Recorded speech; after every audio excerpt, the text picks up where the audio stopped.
Will the first Descendant succeed? This is a question that looter shooter gamers have been asking themselves for eons. While there is no definitive answer, there is a few things that we can look at. The looter shooter genre as a whole has been hurting. While we do have smash successes like Destiny 2 or Warframe, other looter shooter games do seem to come and go. But the first Descendant does seem to have a lot of hype within the core looter shooter community. And even though a lot of the looter shooter community wishes on its downfall because they're so in love with Warframe or Destiny 2, I for one am incredibly hyped and I will be streaming this game as soon as it comes out, so make sure to follow my Twitch. The first and the probably most important thing I'd like to bring up is this game is made by Nexon, which could be an amazing thing or it could be a really bad thing. It really just depends on how you look at it, because Nexon made MapleStory, which came out in 2003 and still has an extremely dedicated fan base to this day. I mean, MapleStory is kind of like a World of Warcraft situation on a smaller scale because people have been playing it for 20 years, which is amazing because the most important aspect of any live service game is longevity. With that being said, I feel like Nexon does have the capability of giving the first Descendant a lot of longevity, which is probably the most important thing in any live service game. Which for any live service game beyond like World of Warcraft or something, the most memorable, notable content comes out after the game releases. So all Nexon needs to worry about doing is making a really fun game that people come back and play until they can release new content. And as far as this goes, I think they do have a really good content in the game so far. Nothing game-changing or unique, but they do borrow a lot of really good ideas from other games. And if you look at the most successful games today, like League of Legends, Valorant, World of Warcraft, things like that, none of them were incredibly unique on release. They just borrowed the best ideas from the other games in the genre. Now I bring this up because I see a lot of people saying the first Descendant is copying Warframe. But again, if you look back, when WoW released, everyone said it was copying EverQuest. And when League of Legends released, everyone said it was copying Dota. But today, these games are the most successful games within their genre. So I think before we just write the first Descendant off as a Warframe copy, we should see if it becomes the most successful game in the genre. And like I said, with Nexon developing it, I do believe it has the potential to do this. I do believe it is unlikely because of how live service games are these days, but I do believe people should go into this game with more of an open mind. But the scariest thing about Nexon developing this game is that MapleStory kind of invented the definition for pay to win. Even if you've never played MapleStory, a quick Google search of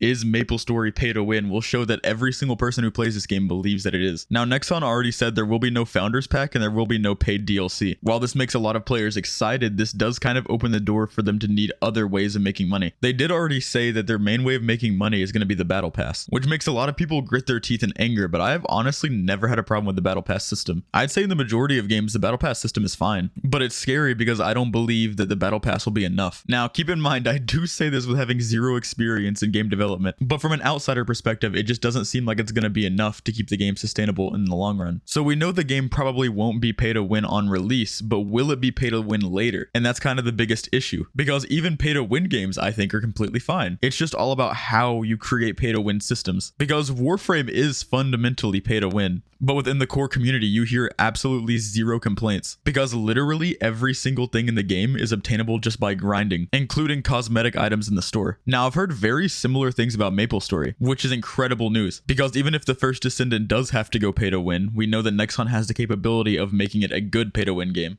God, it sounds so ridiculous that I'm having to hope that a game is good pay to win instead of just not pay to win at all. But when a live service game comes out for free, I think it's completely fair that they introduce a lot of ways to monetize the game. But not every free-to-play game can be League of Legends where you can only buy cosmetics, because a system like that is very hard to have succeed. But regardless of everything I've said before, the game just has to be good at a fundamental level to succeed. And from what I've seen so far, the gunplay does not look as smooth as Destiny 2, and the movement does not look near as smooth as Warframe. And when developing this game, they obviously mixed those two aspects of those games. But they obviously didn't mix these two aspects perfectly yet. I just hope it's different on launch or shortly after launch. Because believe it or not, in a game, gameplay is king. And so I think to create the longevity they need, they just need to have a really good, smooth gameplay experience with a good game loop. And all the other things are kind of additive. Like, it helps if they have a really good story, and it helps if they don't have an egregious monetization policy. The next thing that I'd like to touch on is the loud minority of players that think that this game is going to kill Destiny 2 or Warframe, which I think is a ridiculous notion, because these games have spent many years building up really